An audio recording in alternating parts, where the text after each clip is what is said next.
Em nome do Pai, e do Filho, e do Espírito Santo. Amém. Seja bem-vindo, meu irmão, minha irmã, a este nosso canal de evangelização Alma Missionária. A você, paz e bem e luz. Estamos, assim, estudando a primeira carta de São João, carta escolhida pela nossa Igreja Católica Apostólica Romana, para ser meditada, para ser evangelizada nos círculos bíblicos, neste mês de setembro, mês dedicado à Sagrada Escritura, que tem como tema esse nosso estudo, né, o mês de setembro, tema nos círculos bíblicos, o amor em defesa da vida. E como lema, nós amamos porque Deus nos amou primeiro. E como bem salientei anteriormente, né, o que norteia esse tema é exatamente a primeira carta de São João. E nesse segundo vídeo, nós iremos ver aqui para quem que João escreveu, quando que foi escrito essa carta, e qual a preocupação do autor, ou seja, o que levou ele a escrever esta carta. Antes de a gente iniciar, dê um joinha aí, dê um ok no nosso vídeo, se inscreva em nosso canal, ok? Então vamos lá. Gente, de antemão, quando a gente abre logo a carta, logo no início, né, a gente vai ver que é uma carta bem diferente das demais que a gente conhece. Primeiro, as cartas paulinas, né, bem diferente. Pois ela não tem, nela não existe uma indicação de data, não existe um cabeçalho com nomes, né, de remetentes ou dos destinatários, né, como a gente vê nas grande maioria das cartas paulinas, né, e nem saudações ou lembranças. Por isso, é muito difícil, devido a esses detalhes, é muito difícil conhecer a sua origem ou local de redação. Mas a opinião mais provável é que essa primeira carta de São João, ela reúne trechos de uma homilia que João fez às suas comunidades sobre a comunhão com Deus e com os irmãos. Esta homilia, esta carta, né, esse desejo é válido para todo e qualquer tempo e lugar. Então, ou seja, a opinião provável é que esta carta é uma homilia, né? São trechos de uma homilia de João, que se apresentou na comunidade, né? Para o quê? Para falar sobre a comunhão com Deus e com os irmãos. Através de quê? Do amor. É por isso que o tema é o amor em defesa da vida. Como eu falei no vídeo anteriormente, né, as peculiaridades entre a primeira carta de João e o seu evangelho. Né? Então, quando a gente lê essa primeira carta, a gente vai observar também a questão da linguagem, que é muita semelhança, existe uma semelhança imensa com o evangelho que João escreveu. Então, tendo esses detalhes, é bem provável que a origem do escrito esteja na mesma comunidade, a origem do escrito dessa carta esteja na mesma comunidade em que foi escrita o Evangelho, ou seja, a comunidade de Éfeso, né? Lá na Ásia Menor, onde a tradição coloca como a residência do apóstolo João, né? Até o fim de suas vidas. E a época, né, seria a mesma, como eu falei assim, né, esta época aí seria a mesma onde foi escrita, a mesma época que foi escrita o quarto evangelho, ou seja, segundo a tradição, a primeira carta ela foi escrita logo após o quarto evangelho, na mesma comunidade lá em Éfeso. Em que ano? Por volta do ano 90 a 100 depois de Cristo. Ou seja, e aqui detalhe, né, quando a gente vai ver Sagrada Escritura, quando termina a formação do cânon bíblico, né, tá aí, a partir do momento que João, né, morre, se encerra os cânones bíblicos, né? Então daí os cânones bíblicos são os livros inspirados, né? Canonicamente são os livros inspirados por Deus. Então já se considera que a partir de João não existe mais compilação de livros inspirados por Deus, tá certo? Então João morre por volta do ano 100, né? Ali 90, ano 100, entre aquele trecho ali, é considerada a morte do evangelista João. Por que João escreveu essa carta? O que motivou a escrita desta carta? A gente vai ver aqui elencar dois aspectos importantes. Primeiro, pelo seu conteúdo, a gente olhando a carta, vamos ver que João buscava responder uma crise de fé. Uma crise de fé que se instaurava, que havia em alguns membros da comunidade, né? Aí a gente pode ver que a mesma crise de fé é semelhante a que os judeus, né, quando se encontraram com Jesus, né? Aconteceu a crise de fé judaica quando se encontrou com Jesus. Ora, e agora? O que eu vou seguir? A lei ou esse camarada aí? Né? A lei dada por Moisés ou esse camarada que realiza prodígios e diz tudo em nome de Deus? Então, é mais ou menos uma crise semelhante a essa que se instaurava no meio da comunidade joanina. E um dos objetivos, a gente vai ver assim por que João escreve, né? Tá lá, no seu evangelho. A gente vai ver, lembra que eu falei que existe nessa carta muita semelhança com o evangelho de João. E lá no finalzinho do Evangelho de João, lá no capítulo 20, se eu não me engano, no versículo 31, né, quando ele conclui a missão de Jesus, a sua narração, mais ou menos isso, ele vai dizer o seguinte, por que ele escreve? Ali está, é considerado o objetivo do escrito do Evangelho. E que também é o mesmo objetivo que norteia essa comunidade aí, joanina, dessa primeira carta. E lá no versículo 31 do capítulo 20 de João, ele vai dizer assim, olha, o motivo que a gente escreve é para que vocês creiam que Jesus é o Cristo, o Filho de Deus, e crendo, vocês tenham vida plena em seu nome. Então, acredito que esse mesmo motivo lá do Evangelho é o mesmo motivo que João quer introduzir nessa comunidade para animar a sua crise de fé. A segunda parte, a gente lembra que o primeiro havia crise de fé em alguns.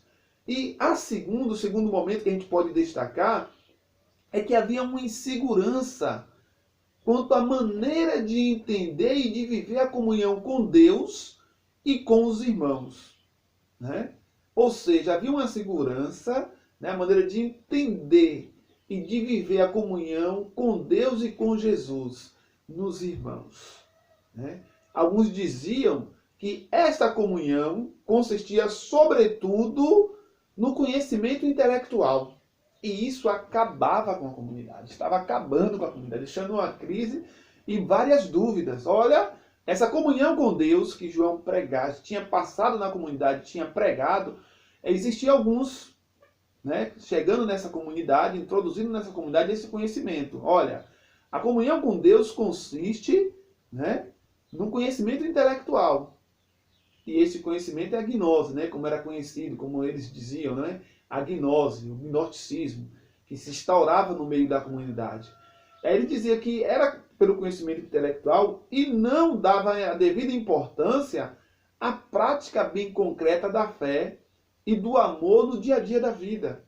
E esta prática da vivência da fé no dia a dia era aquilo que João pregava, tinha pregado na comunidade, tendo em vista a vida de Jesus, que foi uma vida de praticidade, de vivência de fé no dia a dia, na caridade e no amor, no serviço ao próximo. Então, a saber, a gente bem sabe que esses que promoviam esse conhecimento dentro da comunidade, né, esse conhecimento totalmente diferente do conhecimento cristão introduzido por João, eram chamados de gnósticos. Né, os gnósticos. A gente vai ver aqui o que defendia esses gnósticos. A gente vai ter um vídeo muito especial sobre o gnosticismo. Mas, para vocês entenderem que isso é muito forte, a questão do gnosticismo dentro da igreja, o conhecimento intelectual, que isso paira na nossa igreja ainda hoje. Eu vou fazer um vídeo especial falando daquele momento da proclamação do Evangelho, quando a gente faz o sinal na cruz na testa, nos lábios e no coração, né? A gente pensa, isso é gnóstico. Olha a raiz gnóstica na nossa igreja. Pensa que a fé vem pelo intelecto, que o conhecimento de Deus vem aqui, ó, pela mente que entende A mente dá o quê? A razão. Isso é gnóstico. A gente se esqueceu daquilo que São Paulo e João vêm pregado. Ó, a fé vem pelos ouvidos. E abrindo um parênteses aqui, eu vou estar falando, eu não queria falar muito, mas isso é essencial. Eu fiz o gesto, eu sempre faço o gesto e falei para algumas pessoas, olha, não faça na testa. O primeiro contato, primeiro que é abrir aqui os ouvidos. Os ouvidos. Efetar. É um gesto que se fazia, né, que hoje poucos padres fazem, no batismo. Abre-te. Abre, é os ouvidos, porque é escutar. A grande mensagem na primeira aliança, né, conhecida como Antigo Testamento, era escuta Israel. Porque a fé vem pelo ouvido, a escuta de Deus. E Deus se manifestava através dos profetas, né, e de muita gente. E o povo de Deus tinha que escutar essas pessoas, né? E na segunda aliança tem um detalhe muito importante, e talvez eu poderia dizer que a teologia da escuta, né? Que é aquilo que é atestado por Deus. Além de Deus se fazer presente na pessoa de Jesus e muitos não acreditarem, esse Deus ressoa na voz. Das poucas vezes que aparece o Deus que ressoa na voz, né? Na primeira aliança se fala, ressoava no trovão, né? Nos fenômenos da natureza. Agora, uma nuvem que vem do céu e diz, olha, esse é meu filho amado. Agora diz um detalhe, escutai-o. A gente vai fazer, eu não quero me alongar, mas se prepare, que a gente vai fazer um vídeo muito bacana, vai dizer assim, olha, primeiro a fé vem pelos ouvidos, então antes de fazer na testa, se faz no ouvido, pedindo que o Senhor abra o ouvido para escutar, para entender aqui, para escutar. A mente, depois que escuta, você entende. E aqui para você anunciar e o coração para vivenciar dignamente o Santo Evangelho. Ok? Em combate à gnose. Então, para a gente não se alongar, né, a gente vai encerrar esse vídeo dizendo o quê? Que a preocupação do evangelista João, né, que também escreveu essa carta, era proporcionar às comunidades cristãs um estudo mais profundo da vida de Jesus, né, para essas coisas não ficar na superfície da comunidade. Essa preocupação tornava-se urgente, pois havia uma mudança na realidade, né? Era tempos de mudança, o cristianismo se espalhava em toda aquela região da Palestina, em todo o mundo, se introduzia no Império Romano, e com isso o cristianismo também começava a migrar do ambiente rural para o ambiente urbano, né? E isso gerava muitos desafios, porque havia choque de culturas, choque de ideias, né? Choque de ideias. Além do mais, nesta época, né, várias correntes de pensamentos judaicos e gregos, né, se enfrentavam, né, e havia uma dificuldade tanto para pregar a palavra como para gerar conversões e diálogos no meio da comunidade. Então João, ele tinha essa preocupação, né, de enfrentar o gnosticismo, o que era considerado o anticristo, né, aqueles que introduziam pensamentos contrários àquilo que ele tinha introduzido, tendo em vista a pessoa de nosso Senhor Jesus Cristo, como o Messias, o Filho de Deus, né? Aquele que veio revelar um mandamento novo, que é o amor, né? Eu vos dou um novo mandamento. A gente vai fazer um vídeo muito especial também sobre isso, né? O mandamento novo, que é o amor. Amai-vos uns aos outros como eu vos amei, diz Jesus. E assim, meus irmãos, minhas irmãs, a gente encerra esse vídeo. Peço desculpa que ficou também muito longo, né? Mas à medida que a gente vai falando, vão surgindo novos pensamentos, novas coisas, a gente quer passar para vocês o melhor. Peço para vocês, se você não deu um seu joinha aí, dê um ok, gostei. A gente vai colocar na descrição também a maneira que você também pode estar nos ajudando a manter este canal, a manter essa nossa disposição para estar evangelizando através das redes sociais. No próximo vídeo iremos ver o centro da carta. centro da carta, da primeira carta de São João. Deus abençoe a todos.